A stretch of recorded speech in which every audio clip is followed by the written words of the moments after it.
प्रश्न 9। पहली 5 प्राकृतिक संख्याओं में से 2 संख्याएं यादृच्छिक रूप से चुनी जाती हैं। 2 चयनित संख्याओं का योग कम से कम 6 है, जिसे घटना A द्वारा दर्शाया जाता है, और 2 चयनित संख्याओं का योग सम है, जिसे घटना B द्वारा दर्शाया जाता है। निम्नलिखित संख्याओं को दर्शाने वाले समूह लिखें और दिए गए प्रश्नों के उत्तर दें। तो पार्ट 1 में हमें पूछा है U। तो पहली 5 प्राकृतिक संख्याओं 1, 2, 3, 4, 5 में से 2 संख्याओं को यादृच्छिक रूप से चुनने के तरीकों की कुल संख्या यहाँ पर होगी 10। देखो, सबसे पहले 1 के साथ सबको लिखना है। 1 के साथ 2, 3, 4, 5। फिर 2 के साथ सबको लिखना है। 3, 4, 5। फिर 3 के साथ सबको लिखना है। ये 3 के साथ 4, 3 के साथ 5। फिर 4 के साथ बची हुई संख्या यानी कि 5 को लिख देंगे। तो इस तरह से कुल परिणाम हो गए 10। 1, 2, 3, 4, 5, 6, 7, 8, 9, 10। अब घटना A 2 चयनित संख्याओं का योग कम से कम 6 है, ज़्यादा भी हो सकता है। तो हमें यहाँ से ऐसे पेयर पिक करने हैं जिनको जोड़ने पर 6 या उससे ज़्यादा आंसर आता हो। तो 1 और 5 6, 2 और 4 6, 2 और 5 7, 3 और 4 7, 3 और 5 8, 4 और 5 9। तो ये सभी पेयर यहाँ पर आंसर हैं। ओके। घटना B 2 चयनित संख्याओं का योग सम है, मतलब कि ऐसे पेयर हमें लेने हैं जिनको प्लस करने पर सम संख्याएं आती हों। सम संख्या का मतलब है इवन नंबर्स, 2 से भाग होने वाली संख्याएं। तो यहाँ पर पेयर हैं 3 और 1 4, 5 और 1 6, 4 और 2 6, 3 और 5 8। ये सभी संख्याएं 2 से भाग होती हैं और ये पेयर हमें यहाँ से पिक करने हैं। ओके। अब हमें फाइंड करना है A यूनियन B।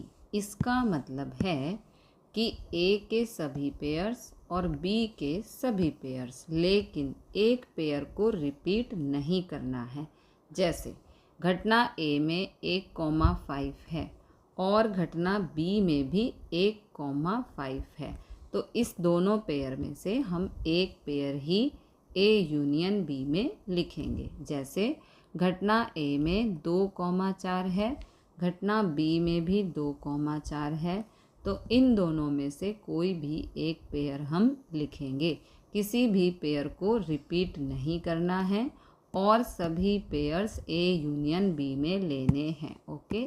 तो यहाँ पर आएंगे 1,3, 1,5, 2,4, 2,5, 3,4, 3,5 और 4,5। ये हो गया A यूनियन B।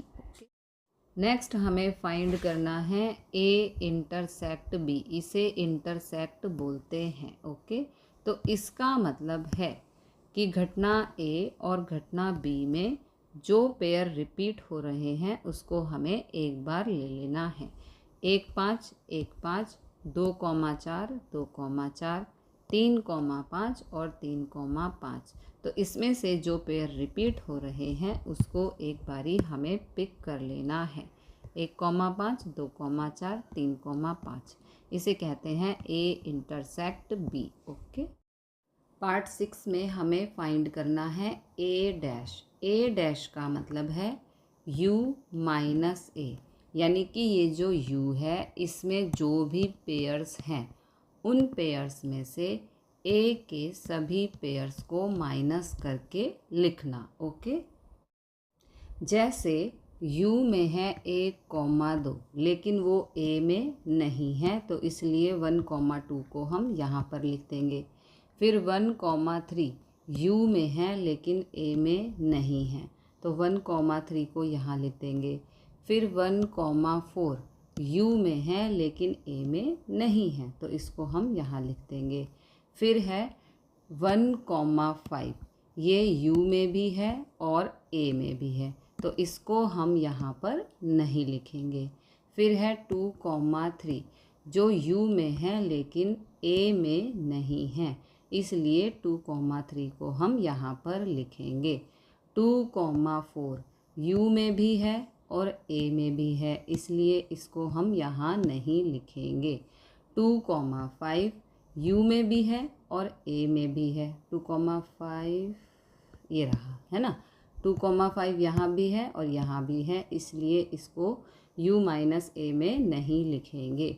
3,4 u में भी है और a में भी है, इसलिए इसको यहाँ हम नहीं लिखेंगे। 3,5 यहाँ पर भी है u में और a में भी है, इसलिए इसको यहाँ नहीं लिखेंगे। 4,5 u में भी है और a में भी है, इसलिए इसको हम यहाँ नहीं लिखेंगे। a डैश का मतलब है u माइनस a, यानी कि u में जितने भी पेयर्स हैं उसमें से हमें a के सभी पेयर्स को माइनस कर देना है। नेक्स्ट हमें फाइंड करना है a माइनस b। इसका मतलब है a में जो पेयर होना चाहिए वो b में नहीं होना चाहिए। जैसे 2,5 a में है लेकिन b में नहीं है, तो ये हो गया a माइनस b। जैसे 3,4 a में है लेकिन b में नहीं है, तो ये हो गया a माइनस b। जैसे 4,5 a में है लेकिन b में नहीं है, तो ये हो गया a minus b। Okay. Part 8 में हमें बताना है a dash intersect b। Okay, तो पहले a डैश के सभी पेयर्स लिखने हैं, फिर b के सभी पेयर्स लिखने हैं। अब इंटरसेक्ट का मतलब है कि a डैश और b के पेयर में जो भी कॉमन पेयर है, जैसे 1,3 यहाँ पर भी है और 1,3 यहाँ पर भी है, तो ये हो गया answer. a dash intersect b का आंसर आ गया 1,3। ओके। पार्ट 9 में पूछा है, क्या यह कहा जा सकता है कि घटनाएं a और b परस्पर अनन्य हैं? कारण बताइए। ओके, तो यहाँ पर ये a के पेयर्स हैं और ये b के पेयर्स हैं। a इंटरसेक्ट b होता है कि जो पेयर्स दोनों में कॉमन हैं वो हमारे a इंटरसेक्ट b होते हैं। जैसे 1,5 a में भी है और b में भी है, तो ये a इंटरसेक्ट b में आएगा। 2,4 दोनों में है तो यहाँ पर आएगा। 3,5 दोनों में है तो यहाँ पर आएगा। तो यहाँ a इंटरसेक्ट b बराबर नहीं है फाई के। फाई का मतलब है रिक्त समुच्चय। a और b परस्पर निवारक घटनाएं नहीं हैं, क्योंकि a और b रिक्त समुच्चय नहीं है, अर्थात a इंटरसेक्ट b बराबर नहीं है फाई के। ओके, तो हाँ, यह कहा जा सकता है कि घटनाएं a और b परस्पर अनन्य हैं, क्योंकि a इंटरसेक्ट b बराबर नहीं है फाई के। फाई का मतलब है रिक्त समुच्चय। ओके।